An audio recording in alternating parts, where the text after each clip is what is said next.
Folks, one of the most important things that you need to hear from the rank and file officers that are with us and the family that was here with the officer is these men and women come to work every day to keep Boston the safest city in the country. The very freedoms that we all enjoy, you and us together, are because of these men and women behind me. And they come in every night to protect the citizens of Boston. And in a split second, they have to make a determination on what to do. We heard the DA's representative upstairs talk about the officer used verbal commands, utilized his taser, then went up the force continuum. What we're looking for, folks, is compliance. I don't hear anybody ever talking about when do we get back to the way years used to be. When a law enforcement officer comes on scene and they're giving you verbal commands and they're giving you instructions, it's a two-way street. Compliance is a must. Now, I'm not there to pass blame to the individual. It is a complete tragedy that we're here today even talking about this. It really is. But we have an individual that's no stranger to the criminal justice system. Again, I'm talking and I'm giving you facts from the DA themselves. It's an individual that's been arrested multiple times. It's an individual that knows what it is to follow verbal commands. That's a must out on the street. When an officer in uniform is asking you to see your hands, to shut the car off, to put it in park, please help them. No officer ever wants to take a life, ever wants to discharge their firearm. But we carry that piece of equipment to keep you and your family safe, and we do a very good damn job at it. The facts show it. That's why we're the safest city in America. So we're here very strongly to tell you that we back our officer, and at the end of the day, Attorney Anderson is right. The facts are going to come out. That officer was in fear of his partner. It's very easy on Monday morning to take a look at a body camera and try to determine what an officer felt from your point of view. No one here knows how it is to be a man or woman in uniform. None of you know what it is to have your life, your partner's life, or some other innocent victim, possibly their life in your hands, and have to make that determination in a split second. Very easy again on Monday morning to take a look at a body camera and say, an officer said this, his camera shows this, we disagree with that officer and how he or she felt. Yeah, that's easy. Try being the officer in 2 seconds to process all of that information, to give it verbal commands, to pull a taser, to go to his next piece of equipment, and make the right decision all the time. I guarantee you, you have no idea how that officer felt. We do. We've made that determination many, many times, and unfortunately, we're here today with a tragedy. Yes? Larry, how are the officers feeling now about doing their job, having seen a fellow officer get arrested so quickly? I probably can't answer you correctly for the 50-odd officers that are standing behind me, but why wouldn't we second-guess our job? How can we not go to work knowing that we gave verbal commands, we pulled a taser, we went up the use of force continuum? Our own Boston Police Commissioner is quoted in the paper saying that they gave verbal commands, the individual backed his car up multiple times, crashing into the police car and putting the officers in danger. That's our own Boston Police Commissioner. Why wouldn't we be outraged? Why wouldn't these men and women think a second thought now while they're out there protecting citizens? Every man and woman here that's a parent or a father or a relative has the right to go home at the end of the day the way they came to work, happy and healthy. And we do a very good job at that. Yes, sir. Larry, can you just talk about the perception? The report says the car was going back and forth, trying to free itself from the curb and the cruiser. What kind of perception is that for an officer? Like, does he have to necessarily be in the path like they say he wasn't? I mean, just the fact the car's jostling around, or? I'll be careful not to tarnish the case as it moves forward. Will I answer that? But every individual officer is different, and every scenario is different. Sometimes the car is backing up, and yeah, he's backing up down Dudley Street, and you're 25 feet away. You have plenty of time to move out of the way. Other times you don't. Sometimes the car is moving faster. Sometimes you're stuck in between parked vehicles. Every situation is different, so I can't answer not seeing the body camera and not being on scene that night what those officers were feeling and where they were situated, and how much danger they were in. But is perception different for each officer? But perception is different for each officer is where I was going. And what might terrify me, maybe this officer handles it differently.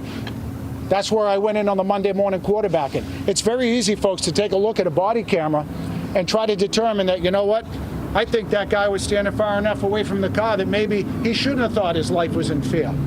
I'm here to stress to you, I've done this job. I've been a policeman for 31 years.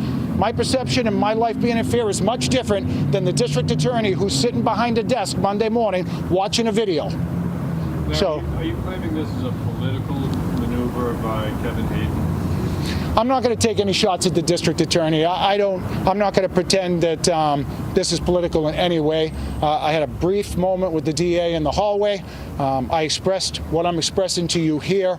It makes the job of these men and women so much more difficult to be dragged in here a few days after an incident happened, when clearly we all read the newspaper and the Boston Police Department can't adhere to the regular post-commission requirements in 90 days, 180 days, 360 days, but yet they could drag our officer in here a few days later because somebody's opinion of their body camera says they should have acted differently.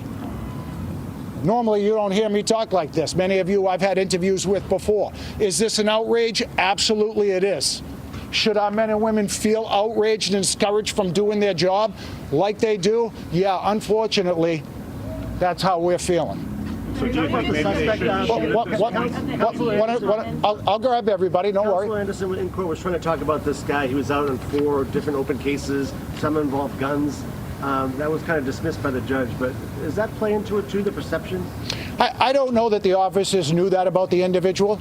And listen, if somebody's been arrested 19 times and they're out on bail and they're driving around the street and they're confronted by a law enforcement officer in full uniform and they're given verbal commands, please comply with those verbal commands. We're not judging anybody if we have information on them or not. We're judging them for the crime or the scene that's happened at that point in time.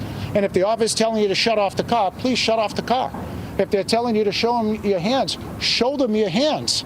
That police officer is in fear of their life just as much as the person that's being stopped or questioned might be in fear of the officer. But again, it's about compliance. It's a two-way street. Help us, help you. Help us keep everybody safe, the men and women in uniform and the people that we're dealing with. Yes, miss. What do you think of the ADA's comments and statements in court that firing his weapon endangered the other officer on scene? That's part of my Monday morning quarterbacking, and I'm kind of irritated with it, as you can see. For the assistant district attorney to try to convince you or anybody else about how that officer felt, what that officer saw, when his body camera in his chest is what they're looking at, is preposterous to me. They can't possibly know how that police officer felt. And just because the camera shows an officer on the other side of the car with the totality of the circumstances that were taking place does not mean that the other officer actually had him in his vision. So we're in total disagreement with that, and it's upsetting for somebody else that was not there to try to add their opinion in 2 days, 3 days, 4 days later. Maybe this is a misunderstanding, but the report is written by a police officer that says that there was probable cause that this was manslaughter. How do you respond to that? That's a police officer, not a... I understand the Monday morning quarterbacking from the DA's office, perhaps, but is this police officer? How do you characterize that, the fact that they came to that conclusion as well? Yep, I can answer that. Those police officers came to that conclusion and wrote that report based upon the investigation of the district attorney's office that night on scene, and it is part of the protocol and the process for the police officers to document it in the report. But I guarantee you that's the opinion of the district attorney, as you heard upstairs. This is the department that's worked hard at community policing. I'm sorry. This is the department that's worked hard at community policing. Yes. Are you concerned, a man did die in this situation, are you concerned about the relationship between Boston Police and the community based on this incident? I'm not concerned about that at all. Listen, we are the poster child for community policing across the country. Let's not forget that President Obama himself said that you want to talk about community policing, look no further than the Boston Police Department. We're the best in the country, folks. There's a reason why we are the safest city in America, and it's because of these men and women and how they interact on the street. We talk to the general public. We're out there every day. The union officials that are with me, we're out there conversing with the general public. They love our men and women. I don't think it's going to hinder us at all. We're good at what we do. Is there a message after what, seeing your officer in handcuffs in the courtroom today? Is there a message to the other officers in the Boston Police Department, don't shoot? I haven't heard that message, and that message I don't think is what's going to come forth. Unfortunately, there are instances where police officers are faced with life and death situations, their own or that of an innocent bystander, and that is why they carry that weapon. How's Can Officer you Malley confirm doing? how long One it's second. been since a Boston police officer was arrested and charged with manslaughter for an officer-involved shooting? And what does that say about this as well?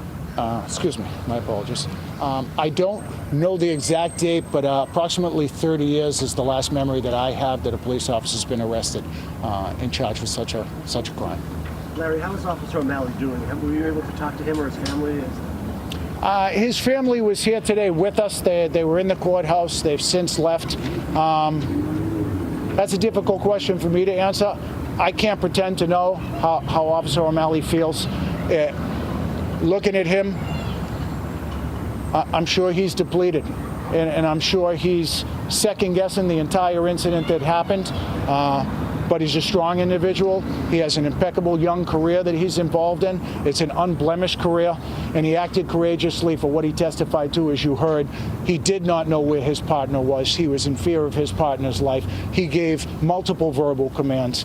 He tried to utilize his taser, but could not because of the actions of the individual. And unfortunately, we're standing here today with a tragedy and a loss of life. Is that because the window was up? The window was partially cracked at one point when the officer was attempting to utilize the taser, from what I understand upstairs from the district attorney. And that's why he couldn't use the taser, is because the window was largely up. I'm going by what the DA said. I have to be careful in the way I Are answer you that. saddened by the arrest today or outraged by the arrest? Both. We're outraged at the way the arrest took place. You have an individual, again, with an impeccable record that volunteered to go give testimony at Fitted at the Homicide Division. And he could have very easily volunteered to come in here and submit himself to the accusations at hand. And why are we sad on the other side?